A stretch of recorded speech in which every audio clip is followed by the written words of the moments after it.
Hello दोस्तों, स्वागत है आप सभी का एड्यू रूट पर। मेरा नाम है संकल्प शक्या और हमने लास्ट रिवीजन किया था अपने यूट्यूब चैनल पर taxation in case of partnership firm and LLP. तो आज हम रिवाइज करने जा रहे हैं टैक्सेशन ऑफ ट्रस्ट। ठीक है, ये इसका क्विक रिवीजन होगा। चैरिटेबल पर्पस इंक्लूड्स, इसमें क्या क्या इंक्लूड होता है चैरिटेबल पर्पस के डेफिनेशन में? Relief of poor, education, yoga, medical relief, preservation of environment including watersheds, forest and wildlife and preservation of monuments or places or objects of artistic or historic interest and the advancement of any other object of general public utility। गरीब लोगों का उद्यान, education field में work करना, yoga, medical relief, ठीक है, या environment या प्रिजर्वेशन ऑफ वाइल्ड लाइफ या मॉन्यूमेंट्स जो होते हैं ताजमहल वगैरह और बहुत सारी फतेहपुर सीकरी वगैरह, इन चीज़ों को अगर आप प्रिजर्व कर रहे हैं तो ये सारी चीज़ें आपकी चैरिटेबल पर्पज़ में आ जाती हैं।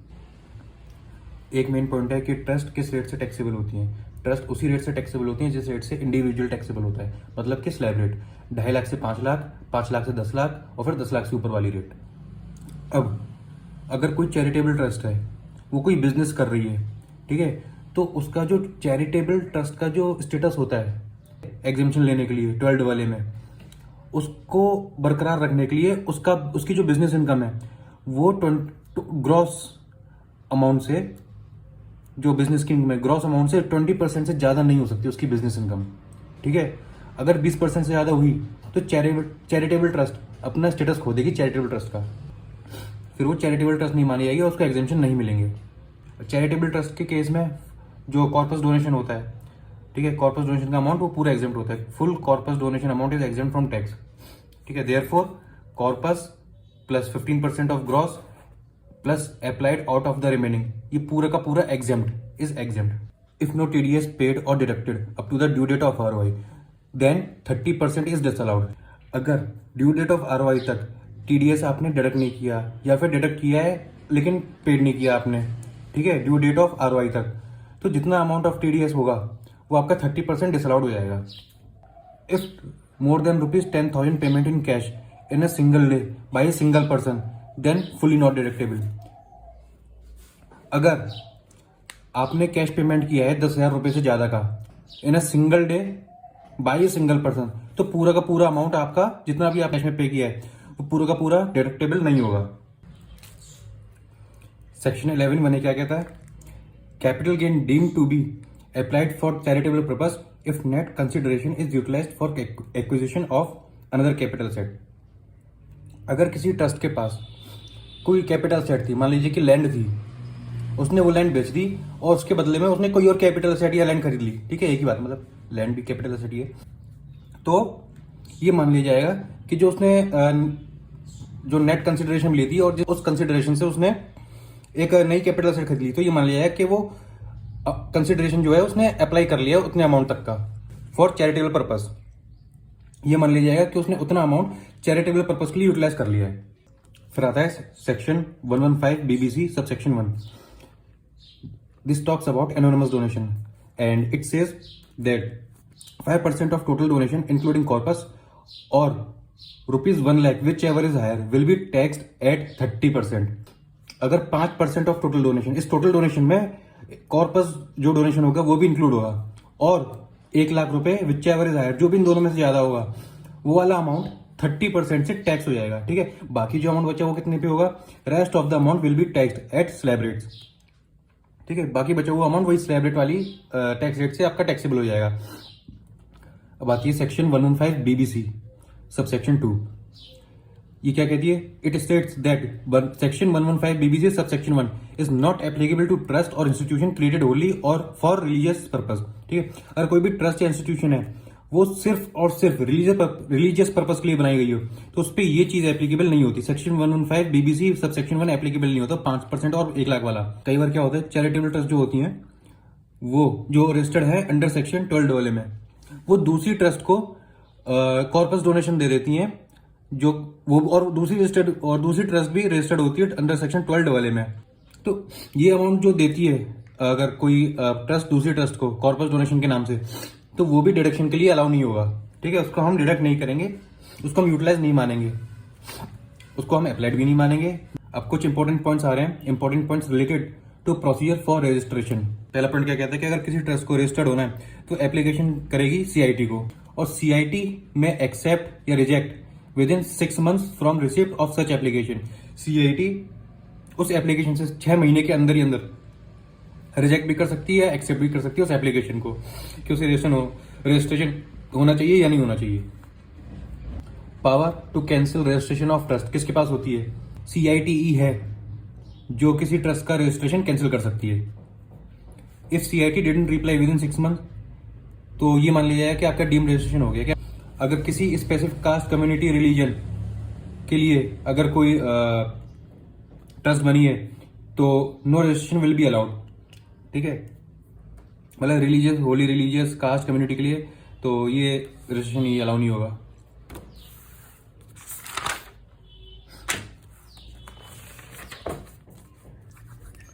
Value of service of trust क्या होती है? एफएमवी। ठीक है, हमेशा एफएमवी ली जाएगी even if services used by a specified person for less than FMV. कई बार क्या होता है कि स्पेसिफाइड पर्सन जो होते हैं, क्या होते हैं specified person?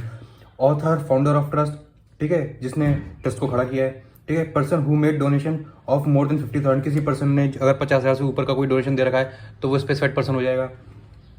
Where the founder donor is HUF या मेंबर ऑफ एचयूएफ। ठीक है, ट्रस्टी और मैनेजर ऑफ ट्रस्ट जो ट्रस्ट को संभाल रहा है वो। Relative of any founder, donor, member, trustee और मैनेजर, अगर किसी डोनर का और या मेंबर या ट्रस्टी या मैनेजर का कोई रिलेटिव हो।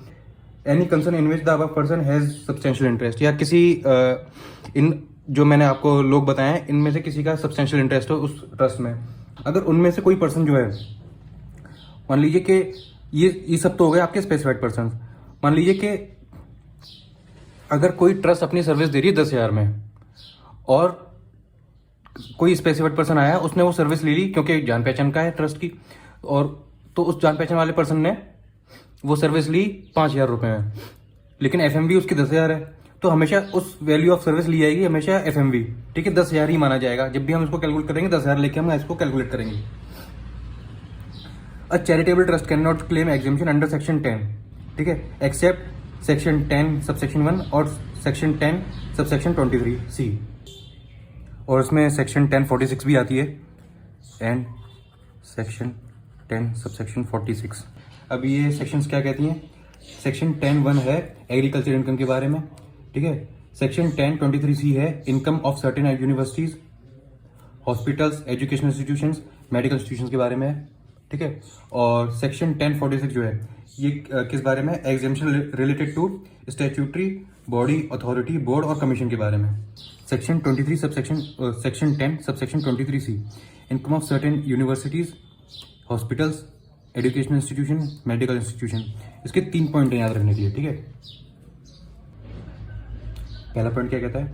इनकम ऑफ एनी यूनिवर्सिटी और एजुकेशनल इंस्टीट्यूशन और एनी हॉस्पिटल और अदर इंस्टीट्यूशन होली और substantially financed by the government which exist solely for educational और medical purposes and not for profit shall be fully exempt from tax. ठीक है, और ये क्या कहता है कि अगर ये इंस्टीट्यूशंस हैं इनको होली या सब्सटेंशियली फंड कर रही है गवर्नमेंट। ठीक है, फंड करने से मतलब गवर्नमेंट को ग्रांट दे रही है इनके टोटल रिसीप्ट से 50% से ऊपर, और ये एग्जिस्ट करते हैं सोली फॉर एजुकेशनल और medical purpose and not for profit, profit के लिए नहीं, तो ये इनकी सारी इनकम पूरी एग्जेम्प्ट हो जाएगी। दूसरा पॉइंट क्या कहता है? इनकम ऑफ एनी यूनिवर्सिटी और एजुकेशनल इंस्टीट्यूशन और एनी हॉस्पिटल और other institution which exist solely for educational and medical purposes and not for profit and aggregate annual receipts is up to ₹1 crore shall be fully exempt from tax. जो ये institutions हैं ये अगर finance नहीं है by government, ठीक है, अगर ये फाइनेंस बाय गवर्नमेंट नहीं है और इनकी टोटल रिसीप्ट्स हैं 1 करोड़ से कम, और ये सिर्फ इस एजुकेशनल और मेडिकल पर्पज के लिए ही है और प्रॉफिट के लिए नहीं है, तो इनकी पूरी इनकम एग्जेम्प्ट हो जाएगी। थर्ड पॉइंट क्या कहता है? Income of any approved fund या ट्रस्ट और इंस्टीट्यूशन फॉर चैरिटेबल और रिलीजियस पर्पज, यूनिवर्सिटी और एजुकेशनल इंस्टीट्यूशन और एनी हॉस्पिटल और other institution approved by CIT exemption which exist solely for educational or medical purposes and not for profit shall be fully exempt from tax। जो भी approved fund, trust, institution for charitable और religious purpose से हैं, ठीक है, इन सबकी income जो सिर्फ एजुकेशनल या मेडिकल पर्पस के लिए है वो और प्रॉफिट के लिए नहीं है, ये पूरी एग्जाम हो जाएगी। वही जो ऊपर दो रीजन जो ऊपर दो पॉइंट्स थे उन्हीं की तरह, अगर वो प्रॉफिट के लिए नहीं है, सिर्फ मेडिकल और एजुकेशन पर्पस के लिए हैं और ये CIT ने इनको एग्जामेशन दे रखी है, तो इनकी पूरी इनकम एग्जाम्प्ट हो जाएगी। फॉर एग्जामेशन अंडर सेक्शन 11 सबसेक्शन 2 हमें क्या करना पड़ेगा एग्जामेशन लेने के लिए? एप्लीकेशन टू AO करनी पड़ेगी और एक ROI हमें फाइल करनी पड़ेगी अपनी मतलब ट्रस्ट को। If trust institution registered under section 12 वाले लूजेज इट्स चैरिटेबल स्टेटस और does not comply with the specified conditions of section 11 or 13 subsection 1, then trust of income is taxable at MMR at that is 34.944%, मतलब 30% plus 12% surcharge plus cess at 4%। ये क्या कह रहा है कि अगर किसी कोई ट्रस्ट अगर स्पेसिफाइड कंडीशन जो है उनको फॉलो नहीं करती या अपना जो चैरिटेबल स्टेटस है वो लूज कर देती है, तो उसकी जो इनकम होगी वो MMR से टैक्सेबल होगी। MMR मतलब मैक्सिमम मार्जिनल रेट, जो कि होती है 34.944%, मतलब 30% प्लस सरचार्ज 12% प्लस सेस 4%। ये तो सारे प्रोविजंस हो गए आपके ट्रस्ट के। इसके बाद आती है एक्रीडेटेड इनकम।